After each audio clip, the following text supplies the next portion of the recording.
Okay, good morning guys. We are here now in Tagaytay, Santa Rosa Road.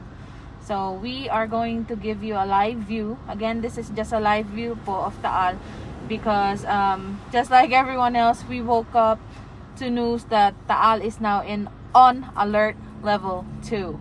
So nothing to cause panic or anything else, but we're just trying to monitor Taal like you guys because we're Tagaytay locals. So this is a live view of Taal right now as of what time is it? 10:48 a.m. guys. Yeah. So yeah, we're gonna give you a live view.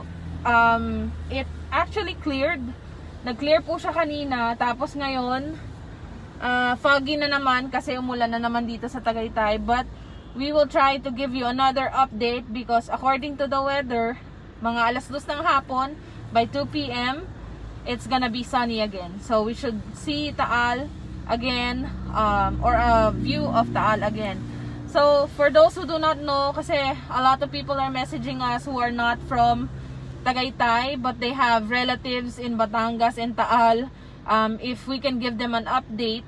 Ito po yung live view ngayon, foggy dahil maulan dito sa Tagaytay. But if you haven't seen the latest update from PHILVOLCS po, meron po tayong hybrid na volcanic earthquake, which is the newest term that they use, and it's actually ito po yung kumbaga parang sign na naging level 2 na yung Taal. Ngayon, yun yung bagong termino nila, hybrid volcanic earthquake. Bali, ito po ay combination of high frequency volcanic earthquake na sinusundan ng low frequency earthquake. Tapos nagkaroon ng difference sa temperatura, sa temperature ng volcanic water, or yung water sa lake, saka yung acidity.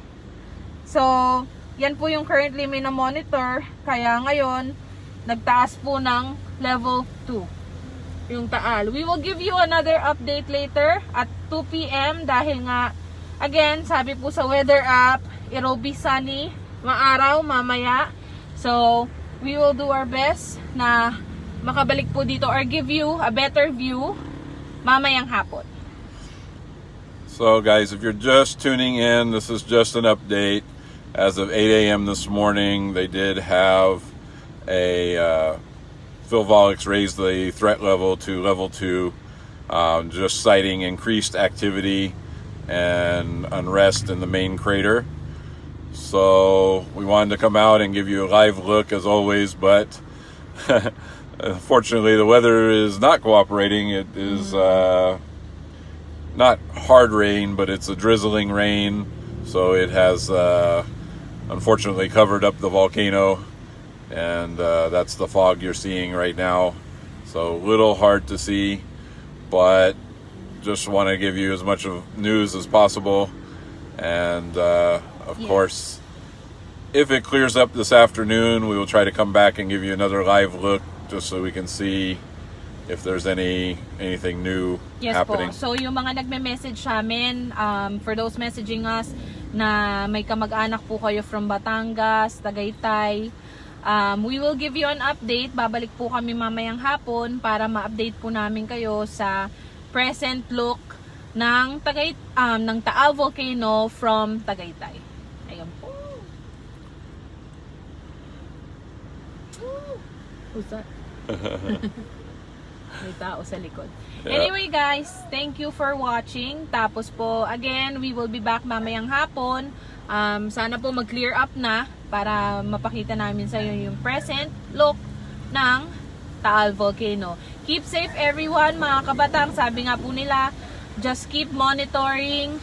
Make sure na yung mga evacuation bags nyo naka-ready lang din. So if ever, everyone is ready. So be alert po and just keep praying para po kumalma yung Taal.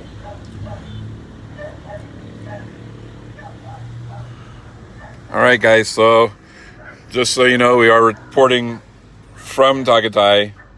This is just down the street from the Santa Rosa Road, so on the main road of Tagaytay. We are here just giving you as much update as possible. They did raise the level to level 2 this morning at 8 a.m. Time now is 10:51. So currently rainy conditions. So again, that is why you're getting the foggy look. But yeah, guys, if we can get another update in the afternoon, we will do so. So right before we pulled up, guys, before we came here, wala po kami nakitang anything, walang usok, walang kahit ano from Tagaytay view. Alright guys, we will tune back in hopefully later this afternoon when the weather clears, but everyone stay safe and we'll keep you updated as always, guys. We appreciate everyone that tunes in, and don't forget to follow our page, guys, just so you can get the latest update. If something more happens or we can get you a clearer picture, we will definitely do so. All right, thanks so much.